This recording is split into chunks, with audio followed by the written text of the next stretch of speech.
How to crack BHU CHS entrance exam class 11th mathematics in 2020। तो दोस्तों, आपका स्वागत है मेरे इस यूट्यूब चैनल पर। मेरा नाम है रोहित कुमार और यहाँ पे CHS की तैयारी करवा रहे हैं। और आज हमने सोचा कि क्यों ना एक बार रिकैप कर लिया जाए, बात को समझ लिया जाए पूरी तरीके से कि मैथमेटिक्स के वर्ग से यानी गणित वर्ग से अगर आप जाना चाहते हैं 11th की क्लास में CHS यानी कि सेंट्रल हिंदू स्कूल यानी कि केंद्रीय हिंदू विद्यालय जो BHU द्वारा मतलब संबद्ध है, जुड़ा हुआ है, तो उसमें अगर आप इस साल 2020 में जाना चाहते हैं तो आपको कैसे मतलब स्ट्रैटेजी क्या बनानी होगी कि आप क्रैक कर सकें उसे। तो सबसे पहले बात कर लेते हैं सीट की। ठीक है, सीट्स कितनी हैं वहाँ पे अभी तक। तो मेरे पास जो इन्फॉर्मेशन है उसके मुताबिक आपके पास वहाँ पे 88 बॉयज़ के लिए हैं और 16 गर्ल्स के लिए हैं। ठीक है, इतनी सीटें अभी इन्फॉर्मेशन के हिसाब से हैं। थोड़ी कम ज़्यादा ऊपर नीचे हो सकती हैं और इसमें भी संभावना ये है कि कुछ बाहर कुछ अंदर ऐसा कुछ मैटर करता है। मतलब कि जो वहाँ पे पहले से पढ़ते हैं बच्चे उस स्कूल में, वहाँ पे उनको प्रमोट तो किया जाएगा। कुछ बच्चे उनमें जाने वाले हैं, कुछ बाहर से एंट्रेंस एग्ज़ाम क्लियर करके वहाँ जाएंगे। वैसे वहाँ वाले बच्चे भी एंट्रेंस एग्ज़ाम क्लियर करेंगे पर उनको प्रेफरेंस ज़्यादा दिया जाएगा, आपको कम दिया जाएगा जो अब बाहर से जाने वाले हैं। तो ये पूरी स्थिति होती है। तो बट ये हो गई इनके सीट्स की संख्या। अब कितने फॉर्म पड़ते हैं। अब चूंकि CHS जो सेंट्रल हिंदू स्कूल है ये एकमात्र है और सीटें आप देख ही रहे हैं कितनी हैं। ऐसे में जो फॉर्म अप्लाई हुआ होगा, आई थिंक कि ये हो सकता है चला जाए 40 या फिर 50,000। वैसे मैं कोई श्योर नहीं हूँ, हो सकता है 10,000 5,000 वाला भी सिनेरियो हो, कुछ भी हो सकता है। बट जो कुछ भी रहता है कंपटीशन हाई ही रहेगा। लेकिन एक मायने में अगर देखा जाए तो 9th वाला जो होता है उससे लो रहेगा ये। ठीक है, आपको मतलब ये याद रखना है, समझ के रखना है। अगर आप 11th में जाना चाहते हैं तो आपका जो कंपटीशन है वो 9th वालों से कम ही है। तो ये मान के चलिए, तो थोड़ा सा रिलैक्स फील होगा। अब यहाँ पे कितने परसेंटेज आपको गेन करने होंगे। देखिए वहाँ पे वैसे तो बताया गया है 50% आप एंट्रेंस में ला लेते हैं तो पास हो गए हैं। बट ये तो पास होने वाला सिनेरियो है। आपका एडमिशन कितने पे हो सकता है। आपको 80% से प्लस इससे ज़्यादा अगर आप ला देते हैं तो आप सेफ जोन में हैं। बट ज़रूरी नहीं है कि हो ही जाए, अभी मैं कह नहीं सकता। ठीक है, क्योंकि मैंने तो खुद नहीं दिया है एग्ज़ाम तो ये ज़रूरी नहीं है कि जो पढ़ा रहा है वो एग्ज़ाम दिया ही हो। मैंने नहीं दिया था, बट जो अभी तक जानकारी मिली है उसके मुताबिक आप 80+ हैं तो आप सेफ जोन में हैं, संभावना है कि आपका हो जाए। ओके, तो ये सारी चीज़ें हो गई। अब 80% है तो आपको मतलब कितने में से 80%, तो आप बात कर लेते हैं। ये तो देखिए परसेंटेज का काम हो गया। दूसरा नंबर, थर्ड नंबर जो है नंबर ऑफ क्वेश्चंस देख लेते हैं कितने होते हैं। तो भैया कुल मिला के होते हैं 100 क्वेश्चंस आपके इस पूरे पेपर में। जो भी पेपर होने वाला है उसमें 100 क्वेश्चन होते हैं और 100 क्वेश्चन में अगर आप 80 क्वेश्चन से ज़्यादा कर लेते हैं तो आप सेफ हैं, यानी संभावना है कि आपका एडमिशन हो जाएगा। एक बेहतरीन कॉलेज होता है, स्कूल होता है BHU का CHS। नाम से ही मतलब भौकाल सा लगता है। तो 100 क्वेश्चन होते हैं, उसमें से 80+ कर लेंगे तो आपका मतलब हाँ संभावना है कि आपका हो जाएगा। अभी बात कर लेते हैं 100 क्वेश्चन में आएगा क्या क्या। अपने सिलेबस की बात, सिलेबस। ठीक है, सिलेबस की बात कर लेते हैं। तो सिलेबस में ये इन्हीं क्वेश्चन को कैटेगराइज करेंगे कि क्या क्या होने वाले हैं। इसमें जो फर्स्ट देखेंगे वो मैथमेटिक्स रहेगा। अब देखेंगे कि जो मैथमेटिक्स से हैं उनके लिए मैथ आएगा, जो बायो से हैं उनके लिए बायो आएगा। बाकी यही डिफरेंस रहेगा, मैथ और बायो में यही डिफरेंस रहेगा, बाकी सब सेम चीज़ें रहेंगी। तो मैथमेटिक्स आएगा आपका 25 क्वेश्चंस, ठीक है। अब ये भी हो सकता है सीक्वेंस में कि ऊपर नीचे भी हो सकता है, इसमें ये नहीं है कि पहले मैथमेटिक्स ही आएगा, मतलब पेपर बनाने के मॉडल की मैं बात कर रहा हूँ। तो अभी बात कर लेते हैं, मैथमेटिक्स आएगा 25 क्वेश्चंस आएगा, और आप अगर पढ़ के रखेंगे इसमें से अगर आप 25 के 25 क्वेश्चन, मतलब मैथमेटिक्स आसान होता है, ठीक है, आप उसको जी जान से पढ़ते हैं तो उसमें तो मिल ही जाएगा। दूसरी बात कर लेते हैं अपने फिजिक्स की, ठीक है। फिजिक्स में जो होगा ये होगा 25 क्वेश्चन। अब मैथमेटिक्स से भी आसान होता है अपना फिजिक्स में 5 क्वेश्चन अभी छोड़ देते हैं, लेकिन 20 क्वेश्चन बहुत हलवा रहता है, एकदम आराम से हो जाएंगे, ठीक है। ये होता है। अभी सिलेबस की बात करेंगे कि इसमें कौन कौन से चैप्टर आने वाले हैं। थर्ड जो चीज़ आता है वो केमिस्ट्री आ जाता है, ठीक है। तो केमिस्ट्री में क्या होता है, 25 क्वेश्चन इसमें भी आते हैं। अब 25 क्वेश्चन में आप मान लेते हैं कि 5 क्वेश्चन जो होते हैं थोड़ा से मुश्किल हो सकते हैं, जो आपको नहीं आएंगे, बट 20 क्वेश्चन जो होंगे बहुत आसान होते ही हैं। आपको थोड़ा सा पढ़ना होगा, ध्यान देना होगा। और उसके बाद आ जाता है अपना हिंदी आ जाएगा, ठीक है। तो हिंदी में आ जाएगा अपना 10 क्वेश्चंस, 10 क्वेश्चन रहेंगे। रस छंद अलंकार लेकर के ऐसे बहुत सारे चैप्टर्स होते हैं, उनको मिला करके ये रहेगा 10 क्वेश्चन। और अपना आ जाएगा इंग्लिश में आ जाएगा 10 क्वेश्चन फिर से, और इस 10 क्वेश्चन में भी आपको वही ग्रामर से संबंधित रहेगा, और बस यही सब कुछ रहेगा। तो इसमें ये क्वेश्चंस हो गए। तो और आगे एक और बचेगा, जो अगला एक सब्जेक्ट और रहता है, वो रहता है अपना जीके का, जनरल नॉलेज का, और इसमें करंट अफेयर्स भी प्लस करके। करंट अफेयर्स मतलब कि जो अभी के समय में चलते रहते हैं वो बातें, और जनरल नॉलेज में मतलब कि आपके पुराने समय के पूरी चीज़ें जो मेन चीज़ें होती हैं, जैसे भारत में प्रथम महिला राष्ट्रपति, प्रथम प्रधानमंत्री, प्रथम राष्ट्रपति, ये सारे सिनेरियो जो लेकर के रहते हैं वही सारा अपना जीके हो गया। और इसमें आते हैं अपने 5 क्वेश्चंस ओनली, ठीक है। तो अब बात समझ लेते हैं थोड़ा सा, मेरे हिसाब से जो फोकस करना है मैथमेटिक्स में, आप 25 क्वेश्चन पूरा करने की कोशिश करेंगे। फिजिक्स में अगर आप 20 या फिर 21 कर लेते हैं, मैं तो 25 ही लेके चलूँगा, ठीक है, बट आप 21 ले सकते हैं, या फिर केमिस्ट्री में भी 21 ले सकते हैं। हिंदी में अगर आप थोड़ा सा ध्यान देंगे ना तो 8 क्वेश्चन कहीं नहीं जाने वाले हैं, और इंग्लिश में लेंगे तो इसमें भी अपना 8, या ये तो सबसे कम वाला, लोएस्ट वाला। और जीके जीएस वाले में अगर मैं मानूँ तो 4 क्वेश्चन तो होने वाले हैं। अभी हमने यहाँ पे कितने क्वेश्चन छोड़े हैं, यहाँ पे 4 छोड़े, यहाँ पे 4 छोड़े, 2 छोड़े, 2 छोड़े, 1 छोड़े, टोटल जोड़ते हैं तो 4 4 8 2 10 2 12 1 13, तो 13 नंबर क्वेश्चन छूट रहा है। ये तब की बात कर रहे हैं जब मतलब लोवेस्ट तैयारी करेंगे तो, ठीक है। अगर जम के तैयारी करेंगे तो आप 100 to 100 ला ही सकते हैं, वहाँ पे पहुँच सकते हैं, बिल्कुल पहुँच सकते हैं। तो ये रहेगा पूरा काम करने का तरीका। आप 80+ तो जाएंगे ही जाएंगे अगर आप अच्छे से पढ़ाई करते हैं। तो अब ये चीज़ें हो गई। अब एग्ज़ाम डेट की बात कर लेते हैं। 5th number exam date. अब एग्ज़ाम डेट क्या है, अभी तो एक डेट दी गई थी, तो एग्ज़ाम उस समय तक तो फिक्स था, बट कोरोना की वजह से अभी क्या है, एग्ज़ाम डेट को शिफ्ट कर दिया गया, आगे पोस्टपोन कर दिया गया। कब, वो कह दिया गया है कि बताया जाएगा। तो जब तक 3 मई तक लॉकडाउन चल रहा है तब तक तो कोई डेट आने वाली नहीं है।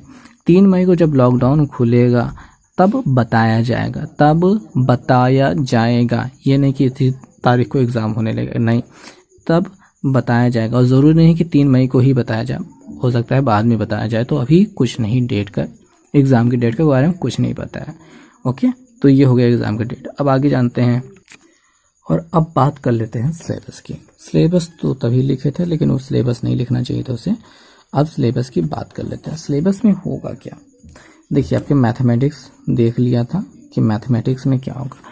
पहले बात तो जान लीजिए कि 10th लेवल तक जो कुछ भी आपके पास किताबें जितनी भी हैं, आपके सभी सब्जेक्ट्स को देख लिया, उसी सब्जेक्ट से 10th लेवल तक के क्वेश्चंस आने वाले हैं, उससे आगे के नहीं आएंगे।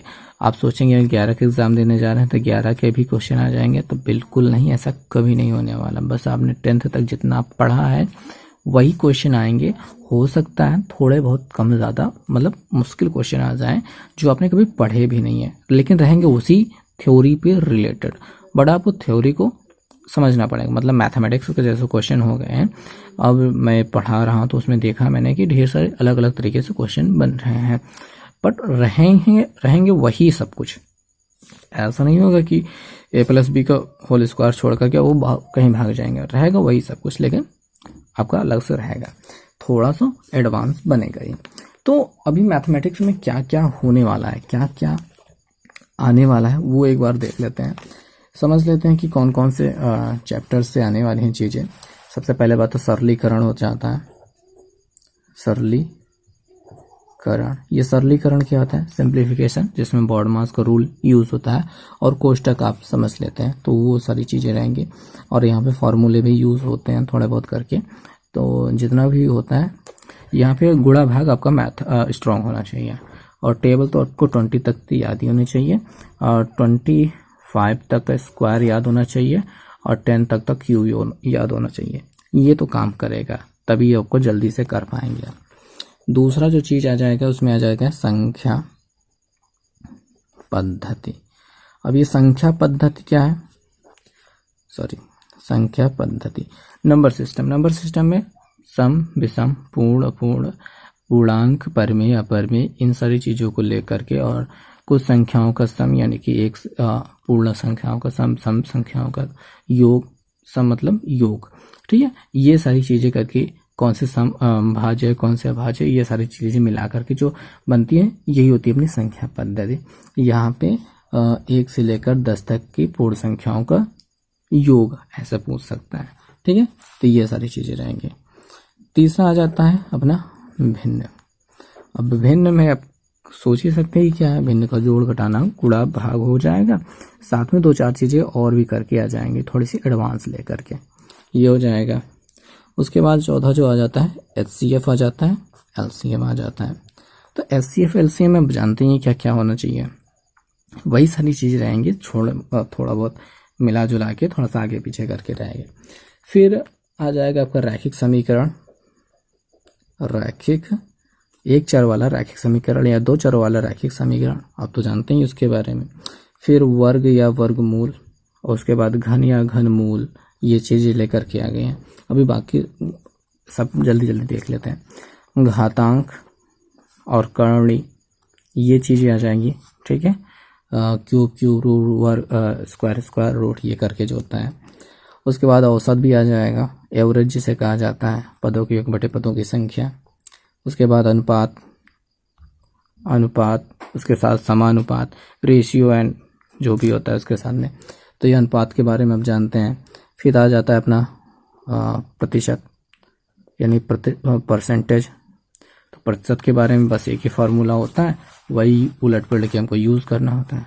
प्रतिशत के बाद प्रतिशत से जुड़ा हुआ अपना लाभ हानि होता है, लाभ हानि होता है, क्रय विक्रय जिसमें किया जाता है। फिर उसी के साथ जुड़ा हुआ एक बट्टा होता है जिसमें छूट दी जाती है। और उसके बाद चक्रवृद्धि और साधारण ब्याज होता है, ठीक है। और ये सारी चीज़ें तो प्रतिशत के अंतर्गत यानी प्रतिशत के रिश्तेदार हैं, ये सब हो गए। और आ जाता है अपना काम समय यानी कि एक व्यक्ति एक दिन में इतना काम करता है, दूसरा इतना करता है, दोनों मिल करके कितने दिन में करेंगे, यही वाला जो होता है। और उसके बाद चाल समय, ठीक है, चली गई दूरी, समय, चाल बराबर दूरी बटा समय। उसके बाद अपना क्षेत्रफल आ जाता है, ठीक है, क्षेत्रफल आ जाता है, और उसके साथ आयतन आ जाता है, और आ जाता है परिमाप। ये सारी चीज़ें तो हो गई, ठीक है। फिर आ जाता है अपना बीजगणित।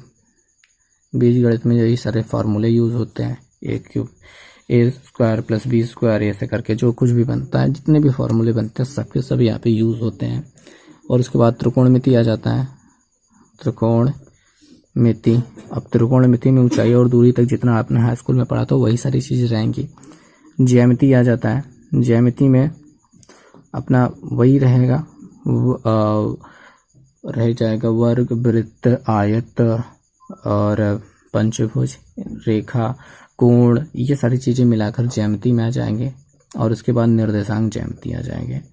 निर्देशांक ज्यामिति, तो निर्देशांक ज्यामिति में अब तो जानते ही हैं बिंदुओं के बीच की दूरी और अंतर्विभाजन वाला, ये सारी चीज़ें लेकर के इसमें आ जाएगा। तो ये तो हो गया आपका मैथमेटिक्स का पूरा सिलेबस। ये हाई स्कूल पे पूरा डिपेंडेंट है। आप हाई स्कूल की किताब उठा लेंगे तो ये सारी चीज़ें मिल जाएंगी। कुछ चीज़ें नहीं मिलेंगी, जैसे काम, समय और चाल हो सकता है ना मिले।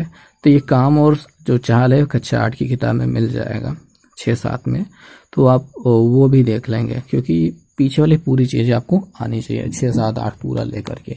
तो ये सारी चीज़ें रहेंगी इसमें। अब आ जाते हैं थोड़ा सा मैथमेटिक्स, वो हो चुका है तो फिज़िक्स देख लेते हैं। तो फिज़िक्स में बात करेंगे तो अपना यही गति आ जाएगा, बल आ जाएगा, बल और गति के नियम, फिर गुरुत्वाकर्षण जाएगा, गुरुत्वाकर्षण, ठीक है। फिर कार्य, समय, कार्य और ऊर्जा आ जाएगा, सॉरी कार्य समय नहीं, कार्य और ऊर्जा आ जाएगा। फिर ध्वनि आ जाएगा, ध्वनि, और उसके बाद प्रकाश आ जाएगा। प्रकाश में परावर्तन, अपवर्तन, उसके लेंस और जो भी होते हैं दर्पण, ये सारी चीज़ें, मानव नेत्र हो जाएगा, विद्युत हो जाएगा उसमें, इलेक्ट्रिसिटी V = IR, ठीक है। ये सारी चीज़ें, विद्युत धारा को चुंबकीय प्रभाव यानी कि चुंबक आ जाएगा इसमें, और उसके बाद ऊर्जा के स्रोत आ जाएगा। तो ये सारी चीज़ें लेकर के फिजिक्स ख़त्म होता है।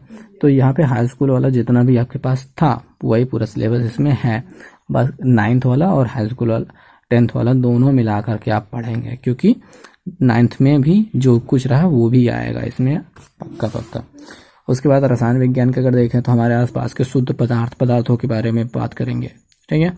वो तो चैप्टर का नाम भी सेम वही दिया है, पदार्थ के बारे में बात करेंगे, शुद्ध पदार्थ के बारे में बात करेंगे, ठीक है। धातु के बारे में बात करेंगे। और उसके बाद अम्ल, क्षार, परमाणु आ जाएगा, अणु आ जाएगा, ठीक है। उसके बाद संरचना आ जाएगी, परमाणु संरचना, परमाणु संरचना आ जाएगा। रासायनिक अपक्रियाएं आ जाएंगी, उनके बारे में जानना, कौन सी ऊष्माक्षेपी और कौन सी ऊष्माशोषी होती हैं, ये सारी चीज़ें रेडॉक्स अपक्रियाएं, ये सारी चीज़ें लेकर के आ जाएंगे। उसके बाद एसिड एंड बेस आ जाएगा, अम्ल, क्षार और लवण, तो इसमें उदासीनीकरण अपक्रिया आ जाएगी। फिर धातु के बारे में आपको समझना हो जाएगा, ये सारी चीज़ें लेकर के। और उसके बाद कार्बन और उसके यौगिक तो हमें हैं। तो ये जो चीज़ें हैं आपके हाई स्कूल के जो भी किताब में था वही सारी चीज़ें हैं। तो अब इन सारी चीज़ों के बाद आ जाता है अपना हिंदी और इंग्लिश। तो हिंदी में बात करेंगे भाषा और व्याकरण, आपका पूरा व्याकरण रहेगा, ठीक है। उसके बाद संधि हो गया, समास हो गया, पर्यायवाची हो गया, विलोम हो गया, और शुद्ध करने के लिए हो जाएगा मुहावरे, लोकोक्तियाँ, उपसर्ग, तत्सम, तद्भव, रस, छंद, अलंकार, और यहाँ पे कुछ प्रमुख रचनाएं और रचनाकार, ये करके हो जाएगा। अपठित गद्यांश भी हो जाता है। तो ये सारी चीज़ें हो जाती हैं आपके हिंदी की। इंग्लिश की बात करेंगे, कॉमन एरर्स जो होती है, और प्रीपोजिशन, सिनोनिम, एंटोनिम्स, और स्पेलिंग रूल्स हो जाएगा, one word substitution, idioms and phrases, और क्लोज टेस्ट, और हो जाएगा कॉम्प्रिहेंशन। तो कुल मिला के जो भी आपके ग्रामर में रहता है हाई स्कूल के, वो सारी चीज़ें यहाँ पे मिल करके आ जाएंगी। वैसे भी आपको मालूम है कि 10 क्वेश्चन ही आने वाले हैं। अगर जो चीज़ वीक है उस पर ज़्यादा फोकस भी ना करेंगे, जो चीज़ स्ट्रांग है उसको और थोड़ा सा बेहतर बनाते रहेंगे। तो वैसे मैं वीडियो लगातार अपलोड करता ही रहता हूँ इस सब के बारे में, सो आपको थोड़ा सा आसान रहेगा, ये सारी चीज़ें हो जाएंगे। उसके बाद आ जाता है अपना ये सामान्य ज्ञान में भारत में प्रथम, विश्व में प्रथम, कुछ महान व्यक्ति, उनके उपनाम, किताबें, उनके लेखक, इस सारे संदर्भ में बहुत सारी चीज़ें आपको मिल जाएंगे। तो सभी का लगभग PDF मैंने अपलोड कर दिया है, एक लिंक दे देंगे, वहाँ से जाकर मेरे ब्लॉग पे पहुँच जाएगा, और वहाँ पे आपको ढेर सारे मिल जाएंगे पोस्ट, जहाँ पे अलग अलग सब्जेक्ट की मैंने PDF अपलोड करके रखी है। आप वहाँ से इस किताब के जो हैं वो डाउनलोड करके पढ़ सकते हैं। बाकी बात रहे आपके पास हाई स्कूल की किताब होगी, 9th की किताब होगी, उससे लेकर के आप इसको पढ़ सकते हैं। तो ये पूरी कुल मिला के CHS मैथमेटिक्स बहुत ही आसान है, एक आसान वे से चलेगा और आप बड़े आराम से आप 80+ क्रॉस कर जाएंगे। अभी आपके पास बहुत ज़्यादा टाइम है। क्यों टाइम है? क्योंकि लॉकडाउन चल ही रहा है और ये कब तक चलेगा कुछ संभावना नहीं है, बट बहुत ज़्यादा भी नहीं है। और लेकिन आप धीरे धीरे पढ़ते रहिए, आपको बहुत जल्दी ही ये एग्ज़ाम की डेट के बारे में बता दिया जाएगा। और जब भी बताया जाएगा तो बस ज़्यादा समय नहीं रहेगा, एग्ज़ाम डेट बताने के बाद आपको 10-15 दिन का मौका मिलेगा, तो उतनी देर में आप रिवीजन कर लीजिएगा। तो ये सारी चीज़ें लेकर के बहुत जल्दी से आसान तरीके से हल हो जाएंगी। तो आई होप, मेरे ख्याल से मैंने बहुत कुछ आपको समझा दिया, बता दिया है, ये सब कुछ आपके काम आएगा। तो वीडियो देखने के लिए बहुत बहुत धन्यवाद। आप बहुत अच्छे से तैयारी करें।